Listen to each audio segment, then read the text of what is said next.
قل ان صلاتي ونسكي ومحياي ومماتي لله رب العالمين وبذلك لا شريك له وبذلك امرت وانا اول المسلمين وانا اول المسلمين۔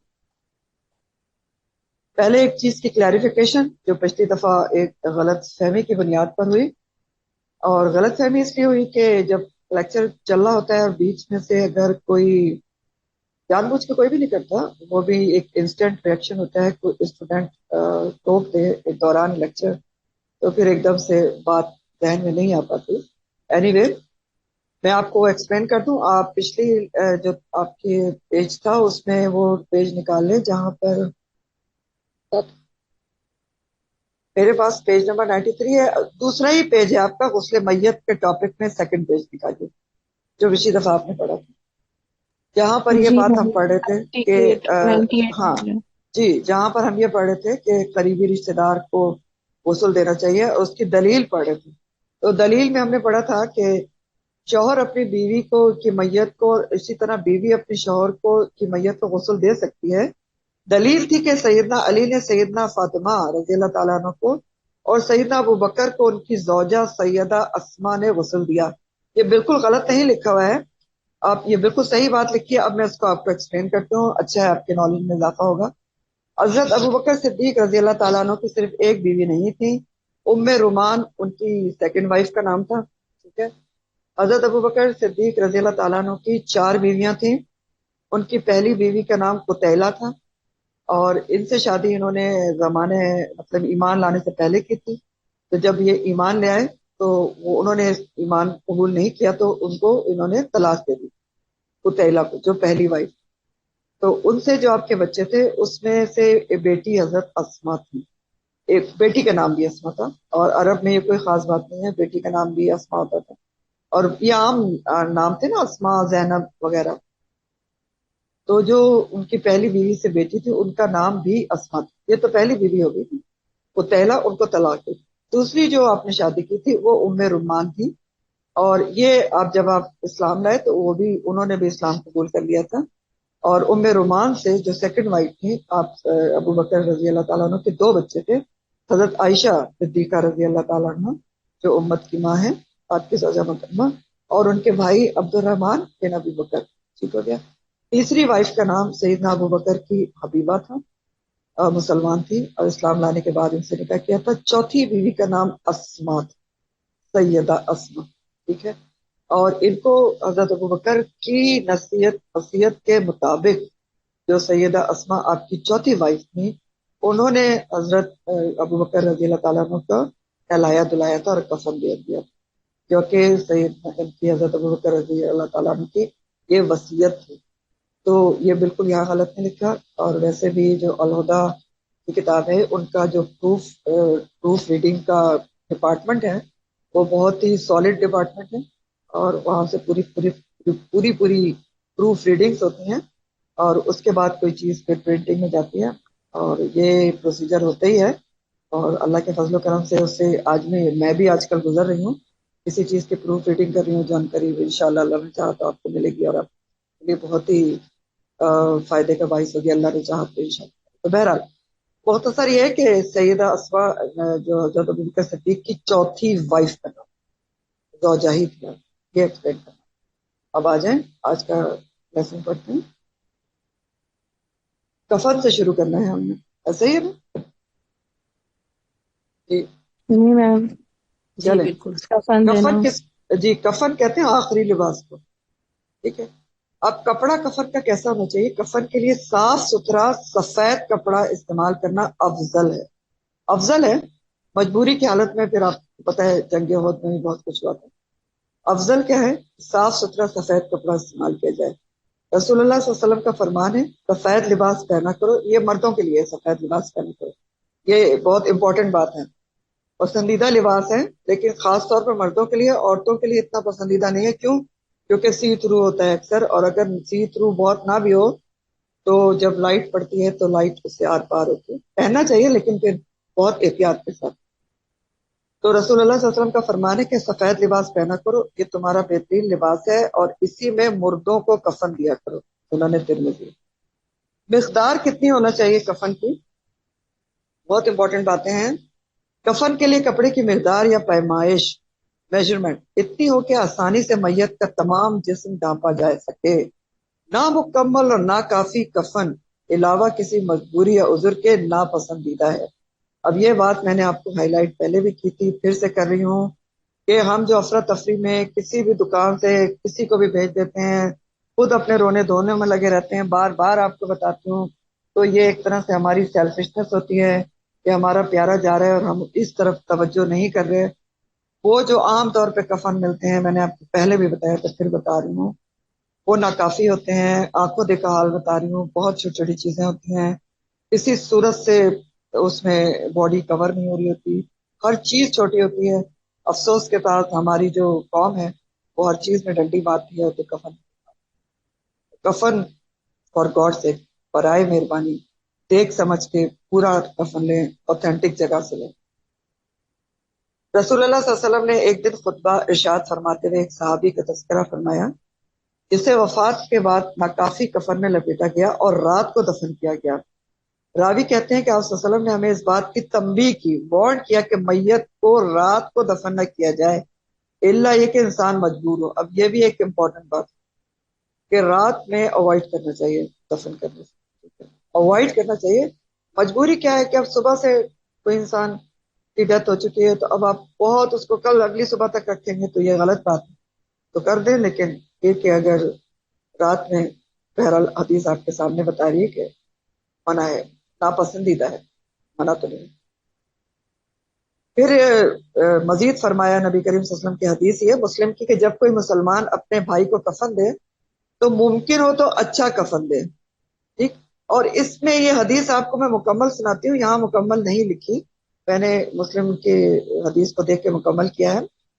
آپ نے فرمایا جب کوئی مسلمان اپنے بھائی کو کفن دے تو ممکن ہو تو اچھا کفن دے، کیونکہ مردوں کو ان کے کفن میں اٹھایا جائے گا اور اسی میں وہ آپس میں ملاقات کریں گے، اسی میں اٹھایا جائے گا جو جس کفن میں دیا جاتا ہے. اب آپ کے ذہن میں آئے گا کہ حشر کے میدان میں تو ہم نے پڑھا تھا کہ سب ننگے کھڑے میں ہوں گے، تو اٹھایا تو کفن میں ہی جائے گا. اس کے بعد کیا ہوگا اور کتنا لمبا دن ہوگا اور اللہ تعالیٰ کیسے کیا کریں گے، وہ سب متشابہات ہیں، ہم کو نہیں پتا. نبی کریم صلی اللہ علیہ وسلم کہہ رہے ہیں کہ ان کو اسی میں اٹھایا جائے گا. اور اس کی مزید بھی دلیل ہے، کیونکہ جب بندہ احرام میں مرتا ہے محرم، تو اس کو احرام میں ہی دفنایا جاتا ہے اور احرام میں ہی وہ اٹھے گا روز قیامت. اب آپ نے کہا کہ ممکن ہو تو اچھا کفن دے، تو اچھے کفن سے مراد کیا ہے؟ کہ پیور سلک کا کوئی اس کو کفن دے دینا ہے. اچھے کفن سے مراد ہے کہ صاف ستھرا ہو، موٹا ہو، سارے بدن کو چھپانے والا ہو اور درمیانے قسم کا کپڑا ہو. اچھے سے مراد مہنگا اور نفیس نہیں، ضروری نہیں کہ وہ نیا بھی ہو، پرانا مگر دھلا ہوا صاف کپڑا بھی کفن کے لیے استعمال کیا جا سکتا ہے.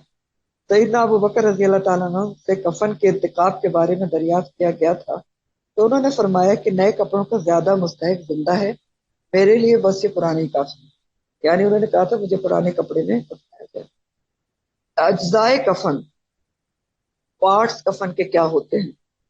مرد میت کے لیے پہلے بتایا جا رہا ہے.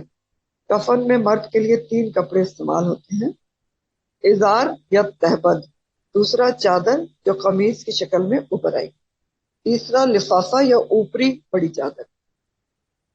سیدنا عائشہ رضی اللہ تعالیٰ عنہ بیان کرتی کہ رسول اللہ صلی اللہ علیہ وسلم کو 3 دھلی ہوئی سفید سوتی یمن کی بنی ہوئی ہلکی دھاری دار چادروں میں کفن دیا گیا. 3 دھلی ہوئی سفید سوتی ہلکی دھاری والی چادروں میں کفن دیا گیا. اس میں نہ قمیض تھی اور نہ پگڑی. مردوں کے لیے انہی 3 کپڑوں کا حکم ہے. اگر ہو سکے تو ایک ہلکی دھاری دار چادر کفن میں شامل کر لی جائے، یوں آخری سفر کے آخری لباس میں بھی سنت کا ثواب حاصل کر لیا جائے. اب یہ کیا بتا رہے ہیں کہ اگر کوئی ہو سکے تو آپ کی جو آخری چادر اوپر لپیٹی جاتی ہے ہلکی دھاری دار لپیٹ دیں، جو کہ سنت کا طریقہ ہے، تو سنت کا ثواب مل جائے گا. یہ کمپلسری نہیں ہے، سنت کا ثواب آپ کو مل جائے گا. حدیث رسول صلی اللہ علیہ وسلم ہے جب تم میں سے کوئی فوت ہو جائے اور اگر مل سکے تو کفن میں ایک دھاری دار چادر شامل کر دی جائے. تو یہ تو مردوں کے لیے ہے کہ ازار تہبند اوپر اس کی قمیض اور اوپر کیا آئے گا پھر بڑی چادر میں جو لپیٹا جاتا ہے. اجزائے کفن پٹیاں وٹیاں سے الگ ہیں. عورت میت کے لیے کیا ہے؟ اچھا، اب ایک بات یہاں پر آپ کو بتا دوں کہ جو اجزائے کفن ہے اس کے سلسلے میں کچھ اختلاف رائے بھی پایا جاتا ہے، اختلافی مسئلہ ہے۔ بعض لوگ کہتے ہیں کہ جی دونوں کو صرف 3 بڑی چادروں میں لپیٹ دینی چاہیے، ایک بڑی چادر، دوسری بڑی چادر، تیسری بڑی چادر، ٹھیک ہے؟ اور دونوں کے لیے دلیل موجود ہے۔ بہرحال عورت میت کے لیے جو یہاں پر بتایا جا رہا ہے، کفن میں 5 کپڑے استعمال ہوتے ہیں، 5 کپڑے استعمال ہوتے ہیں۔ اس کا عورت کا چوتھا کپڑا، یعنی 3 تو وہی ہو گیا نا، تہبند بھی ہوگی، قمیض بھی ہوگی، اور اوپر باندھنے کی بڑی چادر بھی ہوگی۔ اس کے علاوہ کیا ہوگا؟ چوتھا کپڑا سر کا رومال اسکارف کی طرح باندھا جاتا ہے، ابھی آگے آ جائے گا۔ اور 5واں کپڑا وہ ہے جو قمیض کے نیچے ہوگا، اور اس سے عورت کا سطر یعنی سینہ اور رانوں کا حصہ لپیٹا جائے گا۔ اس 5ویں کپڑے کو سینہ بند بھی کہتے ہیں، ٹھیک۔ ام عطیہ رضی اللہ تعالیٰ عنہ کی روایت کرتا حدیث جو گزشتہ صفحات پر بیان ہو چکی ہے، اس سے خاتون میت کے لیے زائد کپڑے کی دلیل ملتی ہے۔ کون سی حدیث تھی؟ کہ ہم نبی صلی اللہ علیہ وسلم کی بیٹی سیدنا زینب کو غسل دے رہی تھی تو نبی صلی اللہ علیہ وسلم تشریف لائے، اپنا تہبند ہماری طرف پھینکا اور فرمایا یہ اندر اس کے جسم پر لپیٹ دو۔ تو اندر لپیٹنے سے کیا مراد تھی؟ کہ وہ سینہ بند کے طور پر لپیٹ دو۔ لیلا بنت قانف کہتی ہیں کہ میں بھی ان عورتوں میں سے تھی جنہوں نے رسول اللہ صلی اللہ علیہ وسلم کی صاحبزادی سیدنا ام کلثوم کی میت کو غسل دیا۔ اب ایک تو سیدنا زینب سے ثابت ہو گیا نا، کہ دوسری جو آپ کی بیٹی تھی ام کلثوم، وہ ان کا ذکر کر رہی ہیں۔ تو رسول اللہ صلی اللہ علیہ وسلم نے کفن کے لیے پہلے اپنا تہبند سینے سے ران تک اندر لپیٹنے کے لیے دیا، ٹھیک، یعنی سینہ بند کے طور پر نبی کریم صلی اللہ علیہ وسلم نے اپنا تہبند دیا کہ میری بیٹی کے سینہ بند کے طور پر لپیٹ، پھر کرتا، پھر اوڑھنی، سر کا رومال، پھر ایک اور کپڑا دیا جس میں وہ لپیٹ دی گئی۔ لیلا رضی اللہ تعالیٰ عنہ نے کہا رسول اللہ صلی اللہ علیہ وسلم دروازے کی طرف تشریف رکھتے تھے، آپ صلی اللہ علیہ وسلم کے پاس کفن کے یہی کپڑے تھے، رسول اللہ صلی اللہ علیہ وسلم ہم کو ایک ایک کپڑا ان میں سے دیتے جاتے تھے۔ مسند احمد اور ابو داؤد کی حدیث۔ سیدنا زینب بنت رسول صلی اللہ علیہ وسلم کی وفات 8 ہجری میں ہوئی، اور سیدنا ام کلثوم بنت رسول اللہ صلی اللہ علیہ وسلم کی وفات 9 ہجری میں ہوئی۔ ان اللہ و انا الیہ راجعون۔ مندرجہ بالا حدیث کے مطابق عورت میت کے کفن کے لیے یہ 4 اجزاء بنتے ہیں۔ اب یہ 4 اجزاء عرب کے مطابق بنتے ہیں، مل سے سنے آگے ایکسپلین ہو جائے گا۔ 4 اجزاء کون سے ہیں؟ سینے سے ران تک لپیٹنے کے لیے کپڑا جو سینہ بند ہو گیا، سینہ بند جسے کہتے ہیں، سینے سے تھائیس تک آئے گا۔ دوسری کیا ہے؟ قمیص، جو عربوں کے ہاں پاؤں تک لمبی ہوا کرتی، جیسے وہ پہنتی ہے نا عبایا یا کفتان، تو ان کی قمیض پاؤں تک ہوتی تھی، اس لیے اس میں آزار یا تہبند نہیں ہے۔ تیسرا کپڑا سر کے بال اور گردن ڈھانپنے کے لیے اسکارف کی طرح۔ پھر سب سے اوپر بڑی چادر۔ ہمارے یہاں چونکہ پاؤں تک لمبی قمیض کا رواج نہیں، اس لیے عورت میت کے لیے اندرونی زائد کپڑے کے اوپر یعنی سینہ بند کے اوپر قمیض اور تہبند کے طور پر الگ الگ کپڑے لپیٹنے پڑتے ہیں۔ اس حساب سے یہ ترتیب کیوں ہو جاتی ہے؟ سب سے پہلے آپ سینے سے ران تک لپیٹنے کے لیے وہ سینہ بند ہے، پھر ناف سے پاؤں تک چھپانے کے لیے تہبند وہ کپڑا باندھا جاتا ہے۔ کہاں سے؟ ناف سے پٹس تک، پیر تک۔ پھر قمیص کے طور پر وہ جو بیچ میں سے صرف گلا کٹا ہوتا ہے، قمیص کے طور پر جو کپڑا پہنایا جاتا ہے اس کی لمبائی کندھوں سے گھٹنوں تک، ٹھیک، کندھوں سے گھٹنوں تک۔ پھر چوتھا کیا ہے؟ سر کے بال اور گردن ڈھانپنے کے لیے رومال ہے۔ 5واں کیا ہے؟ سب سے اوپر بڑی چادر، لفافے کے طور پر، لفافے کی طرح جس کو باندھ دیتے دونوں سے ٹائی کر دیتے نا آخر میں۔ لہٰذا عورت کے کفن میں 4 سے 5 کپڑے، اور کم سے کم ایک بھی کافی ہو سکتا ہے، یعنی اب کوئی مجبوری ہے، کچھ بھی نہیں مل رہا، کہیں پر ہیں، جنگ ہوئی تھی جیسے، عورتیں بھی وہاں ہوتی تھیں، تو پھر ایک کپڑے میں لپیٹ کر کیا جا سکتا۔ کپڑا کم ہو اور میتیں زیادہ ہو تو پھر کیا ہو؟ بعض ہنگامی حالات، مثلاً حالت جنگ، کسی آفت یا سفر وغیرہ میں، آفتیں آتی ہیں نا خدا نخواستہ، ارتھ کوئک آ جاتا ہے، کچھ آ جاتا ہے، وہاں پہ اتنے کفن کہاں سے آتے ہیں؟ جنگی حالات کچھ بھی، تو اس میں میت زیادہ ہو اور کفن ناکافی ہو تو ان کو ایک ایک کپڑے میں بھی دفنایا جا سکتا ہے، جیسا کہ شہدائے احد کے ساتھ کیا گیا۔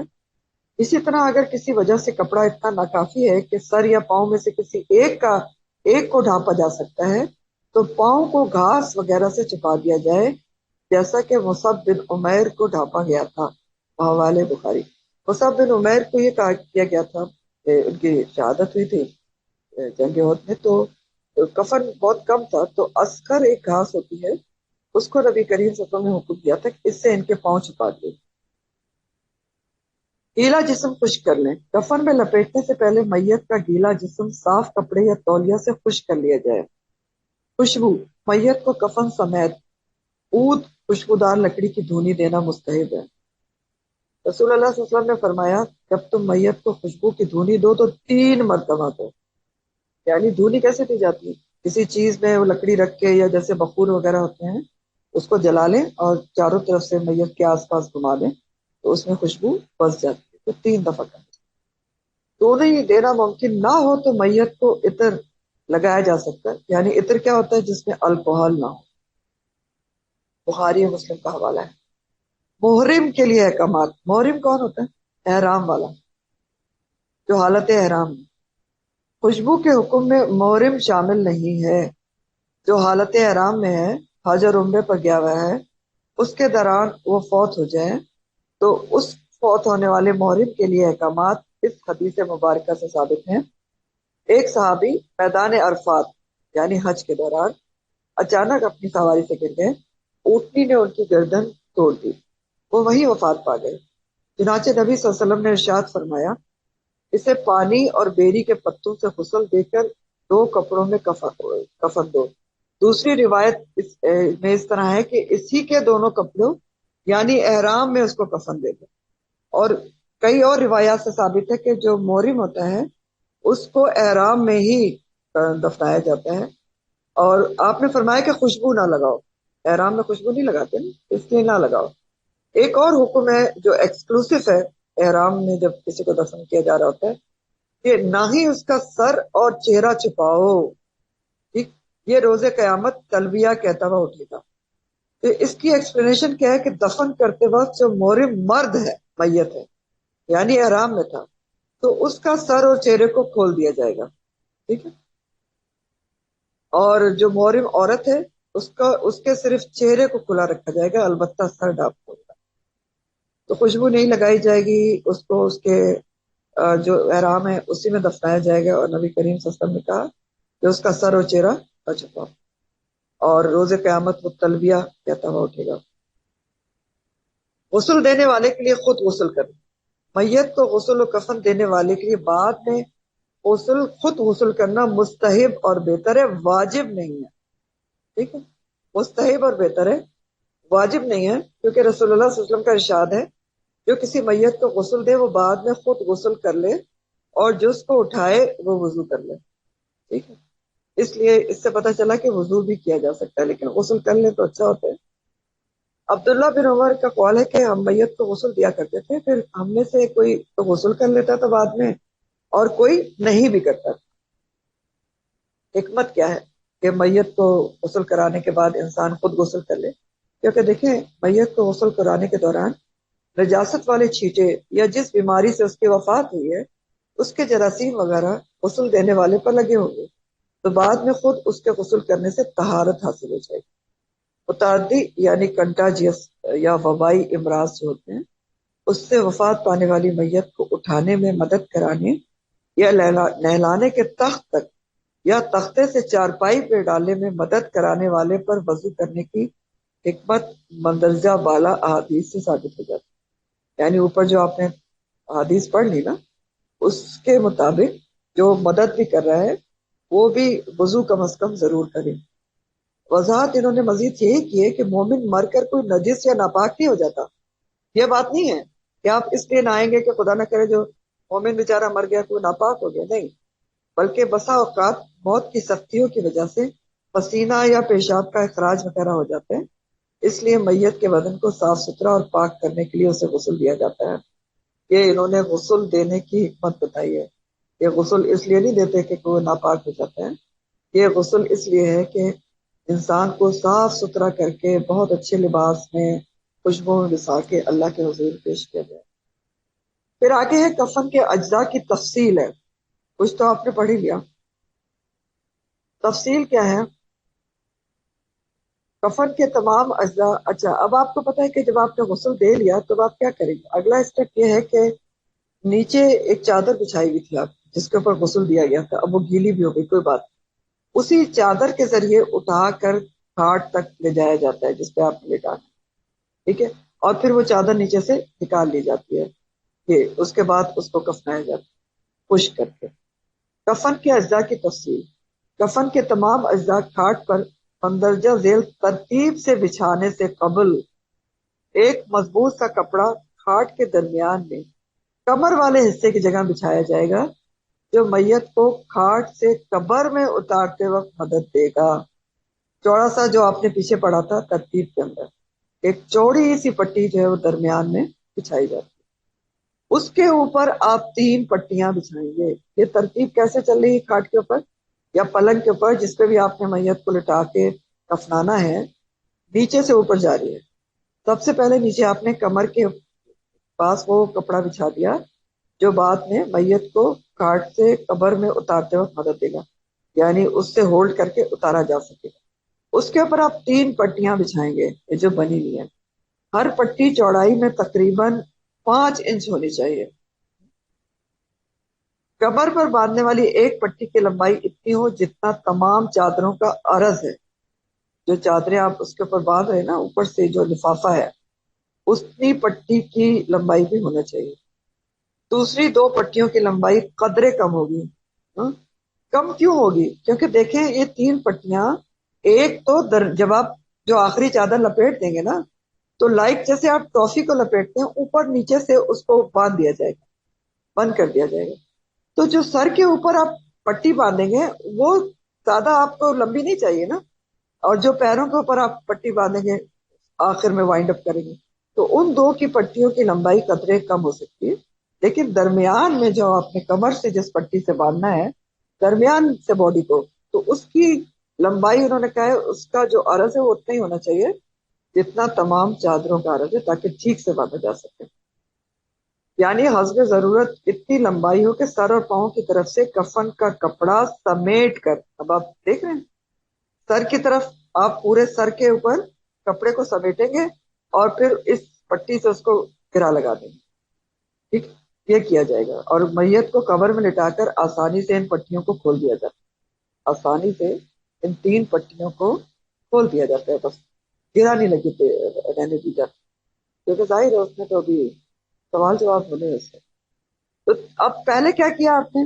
سب سے پہلے آپ نے ایک کمر کے درمیان کپڑا بچھایا، پھر آپ نے 3 پٹیاں بچھائیں، ایک سر کے نیچے، ایک کمر کے نیچے اور ایک پاؤں کے نیچے. پھر آپ نے اس کے اوپر بڑی چادر بچھائی جس کو لفافہ کہتے ہیں. تمام لپیٹی جانے والی چادروں کا کپڑا چوڑائی میں اتنا ہونا چاہیے کہ لپیٹتے وقت ان کے دونوں پلڑے اچھی طرح ایک دوسرے کے اوپر آتے ہوں. اتنی بڑی چادر کی لمبائی، اس بڑی چادر کی لمبائی اتنی ہوگی کہ میت کے سر اور پاؤں ڈھانکنے کے بعد کپڑا اکٹھا کر کے یا تھوڑی سی تہ موڑ کر پٹی کے ساتھ باندھا جا سکتا. ٹھیک ہو گیا؟ یعنی یہ لفافہ والی چادر جو ہے وہ اتنی بڑی ہونا چاہیے کہ آپ پورا سر کے اوپر کور کر کے اوپر سے پٹی باندھ دیں اور پورے پیر کور کر کے نیچے سے بھی پٹی باندھ دیں. ٹھیک، تو اب آپ نے تیسرے نمبر پر یہ بچھائی کھاٹ کے اوپر لفافہ والی چادر. اس کے اوپر کیا بچھائیں گے؟ قمیض بچھائیں گے. اس کی لمبائی کندھے سے تقریباً گھٹنوں تک ہوگی. اس کا کپڑا آگے پیچھے کے دونوں اطراف کے لیے دگنی لمبائی میں کاٹا جائے گا. ایک گلا کاٹا جائے گا اس کے اندر، صرف کٹنگ کر دیتے ہیں کہ گلے میں آسانی سے چلا جائے. اس کپڑے کو دوہرا کر کے تہ کی جگہ پر درمیان سے تقریباً 6 انچ کا کٹ لگایا جائے گا. ہمیں کٹے کا ٹائم مل جاتے ہیں، یہ انہوں نے ایسے ایکسپلین کیا ہوا ہے کہ ظاہر مجبوری ہو تو آپ خود کر سکتے ورنہ کفن آپ کو بنے بنائے مل جاتے. پھر اسی کٹ کو سامنے کے حصے کے درمیان سے نیچے کو جاتے ہوئے 5 یا 6 انچ گہرا کٹ لگایا جائے گا، یعنی گریبان بنائیں گے آپ کاٹ کے. تو یہ سب کچھ اس لیے کیا جاتا ہے تاکہ کھاٹ پر بچھی ہوئی اس قمیض کا کپڑا میت کے سر سے آسانی سے گزر جائے. اب قمیض آپ پتہ کیسے بچھاتے ہیں؟ آپ اس کا نیچے والا پورشن نیچے بچھاتے ہیں اور جو اوپر والا پورشن اوپر سے اس کے گلے سے پہنانا نا اس کو سرانے کی طرف پھیلا دیتے. ٹھیک ہو گیا. تو یہ بچھا دیا. اس کے بعد کھاٹ پہ کیا بچے گا؟ تہ بند آئے گی. یہ نیچے کی طرف آپ بچھائیں گے. اس کی چوڑائی دوسرے لپیٹے جانے والے کپڑوں کی جتنی ہوگی. لمبائی میں یہ کپڑا مرد میت کے لیے ناف سے لے کر ٹخنوں تک کی بلندی سے پہلے تک ہونا چاہیے. مردوں کے لیے تہ بند کتنا ہوگا؟ ناف سے لے کر اینکلز تک ہونا چاہیے. اینکلز سے پہلے تک بلندی تک. ٹھیک. اور عورت کے لیے کتنا ہوگا؟ عورت میت کے لیے ناف سے لے کر پیروں تک پورا ہونا چاہیے یہ کپڑا. ٹھیک ہے. ناف سے لے کے پیروں تک جو تہ بند ہے. سینہ بند اب یہ خاتون میت کے لیے چوتھا زائد کپڑا ہے. سینہ بند چوڑائی دوسرے کپڑوں کے جتنی ہی ہوگی اور لمبائی بغل سے تقریباً گھٹنوں تک. ٹھیک. اس کو کیسے باندھیں گے آپ؟ بغلوں کے نیچے سے اس کو گزاریں گے اور اس کو پورا ریپ کریں گے. ایک لیفٹ سائڈ کے اوپر رائٹ سائڈ آئے گی پوری, اور بغلوں سے کے نیچے سے لے کر گھٹنوں تک سینہ بند ریپ کیا جائے گا. دوسری صورت یہ بھی ہے کہ تہ بند کی لمبائی ہی اتنی ہو کہ اوپر سینہ بند تک جاتی ہو. ٹھیک ہے. یہ بھی ہو سکتا ہے کہ تہ بند آپ اتنی لمبی کرتے ہیں کہ وہ ادھر سے بغلوں کے نیچے سے لے کر پیروں تک چلی جائے. نبی کریم صلی اللہ علیہ وسلم نے اپنی بیٹی کے لیے تہ بند دے کر فرمایا تھا کہ اسے اندر جسم کے اندر لپیٹ دینا, صرف ٹانگوں کا ذکر نہ. اس صورت میں کپڑوں کی کل تعداد 4 ہو جائے گی. کس صورت میں؟ کہ اگر آپ جو تہ بند ہے اس کو اتنا لمبا کر لیں کہ وہ سینہ بند کا کام بھی دے دے. سر بند یہ خاتون میت کے لیے 5واں زائد کپڑا ہے جو چوکور رومال کی شکل میں کاٹا جائے گا. اسکارف کی طرح چوکور ایک کپڑا ہوتا ہے. اب آپ اسے کیا کریں گے کہ اس کو تکون کر لیں گے, جیسے آپ اپنا اسکارف باندھتے ہیں مخالف کونوں پر دورہ کر کے تکون کی شکل میں اس کو سر پر باندھا جائے گا, ایسے کہ پورے ماتھے اور کانوں کو ڈھانپتے ہوئے تھوڑی کے نیچے سے گزارتے ہوئے بایاں کونا گردن کے دائیں طرف اور دایاں کونا بائیں طرف گردن کو ڈھانپتا ہوا پیچھے کو جائے گا. ٹھیک. سمجھ آ رہا ہے؟ نیچے لائیں تھوڑی کے اور اس کو کراس کر لیں. ٹھیک ہے. دونوں اس کے جو سائڈیں ہیں تو پھر دایاں بائیں طرف چلا جائے گا, بایاں دائیں طرف چلا جائے گا. اب پیچھے لے جا کر ان دونوں کونوں کو آپ باندھ دیں. ٹھیک ہے. گرا لگا دیں اس کو, ایک خیری گرا لگا دیں, کیونکہ یہ گرا بھی آپ نے کھولنی ہوگی جب کو بند بتا دیں. اب دیکھیں انہوں نے نوٹ لکھا ہوا ہے کہ آج کل تیار شدہ کفن بمیں دیگر ضروری اشیاء کے مارکیٹ اور علودہ انٹرنیشنل کی تقریباً تمام شاپوں پہ دستیاب. اور یاد رکھے کہ جو پرسنل ایکسپیرینس ہے, الہدا اور الملاک والوں کے جو کفن ہے اس میں سارے اجزاء ہوتے ہیں اور بہت ہی اپروپریٹ ہوتا ہے. چند احتیاطیں. ہر لپیٹا جانے والا کپڑا قدرے مضبوطی سے لپیٹا جائے گا اور ہر پلڑا خوب پیچھے تک کیا جائے گا تاکہ تدفین کے وقت کھل نہ جائے. قبر میں اتارتے وقت کفن لپیٹتے وقت ہر کپڑے کا بایاں حصہ اندر اور دایاں حصہ اوپر آئے گا. جیسا اصول ہے. میت کو بستر سے غسل کے تختے تک اور غسل کے بعد کفن بچھے کھاٹ پر ڈالنے کے لیے چادر سمیت اٹھایا جائے گا. ایسے نہیں اٹھائے گا جو چادر نیچے بچھی ہوئی ہے, ابھی میں نے آپ کو بتایا تھا. خاتون کی میت اٹھانے میں مشکل کی صورت میں میت کے جو محرم حضرات ہیں, مرد حضرات, ان سے مدد لی جا سکتی. یعنی عورتوں سے نہیں اٹھایا جا رہا نا نہلانے کے بعد کہ وہ کھاٹ پر لٹائیں. تو جو محرم ہے, شوہر ہے یا بیٹا ہے یا باپ ہے, تو ان کو بلایا جا سکتا ہے, بھائی ہے. چادر سمیت تختے یا کھاٹ پر لٹا کر چادر نکالنے کا طریقہ یوں ہے. اب آپ نے چادر جس کے اوپر غسل دیا تھا اس کے سمیت اٹھا کے آپ نے کھاٹ پہ ڈال دی. اب وہ چادر تو آپ نے نیچے سے نکال لی ہے نا, کیونکہ اس پہ تو آپ نے غسل دیا تھا. آپ نے تو ابھی کھاٹ پر بچھائی ہوئی ہیں ساری چیزیں, تو اس کو نکالیں گے کیسے؟ یہ اب انہوں نے جو بھی لکھا ہے میں آپ کو آسان الفاظ میں بتاؤں. آپ میت کو کروٹ دلا دیں ایک سائڈ پہ, پہلی دائیں کروٹ دلا دیں اور نیچے سے پوری چادر سمیٹ کے اس کے نیچے کر دیں, بالکل آخر تک لے کر. ٹھیک. آخر تک بالکل پوری اوپر نیچے سے. پھر کیا کریں, دوسری سائڈ سے ہلکا سا اٹھا کے چادر کو نکال لیں نیچے سے. اس طرح سے نکالنے کا طریقہ لکھا ہوا ہے. غسل دلانے کے بعد اوپر والی گیلی چادر نکال لیں اور جسم کو خشک کرنے کا سارا عمل اوپر سے خشک چادر تان کر کیا جائے گا تاکہ پتہ رہے. جسم خشک کرنے کے بعد میت کو غسل کے تختے سے اٹھانے سے پہلے اسی طریقے سے نیچے چادر بچھائی جائے گی جس طریقے سے پہلے نکالی گئی تھی. اللہ سے حیا کا مطلب, اب دیکھیں وہی حدیث آ گئی جو ہم بات کر رہے تھے. رسول اللہ صلی اللہ علیہ وسلم نے لوگوں کو مخاطب فرمایا کہ اللہ سے پوری طرح حیا کرو۔ ہم نے عرض کیا یا رسول اللہ صلی اللہ علیہ وسلم، الحمدللہ ہم اللہ سے تو حیا کرتے ہی ہیں۔ آپ صلی اللہ علیہ وسلم نے فرمایا لیکن اللہ سے حیا کرنے کا حق یہ ہے کہ تم اپنے سر اور سر میں آنے والے خیالات کی نگرانی کرتے رہو، اور پیٹ کے اندر جانے والی غذا کی دیکھ بھال کرتے رہو، اور موت کے نتیجے میں گل سڑ جانے اور فنا ہو جانے کو یاد رکھو۔ یہاں پر یہ حدیث اس لیے لائی گئی۔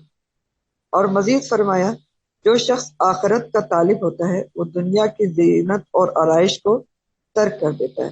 اب ترک کر دینے کا مطلب یہ نہیں ہے کہ وہ بالکل ہی بد شکل لباس میں رہتا ہے، اس کا مقصد یہ ہے کہ وہ بہت زیادہ اس کی توجہ صرف دنیا کی زینت اور آرائش کی طرف نہیں ہوتی، اور ہر موقع پر آخرت کو دنیا پر ترجیح دیتا ہے۔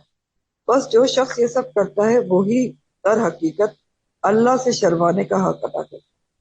اب کیا کیا بتایا گیا؟ اللہ سے شرمانے کا حق کیا ہے؟ سر اور سر میں آنے والے خیالات کی نگرانی۔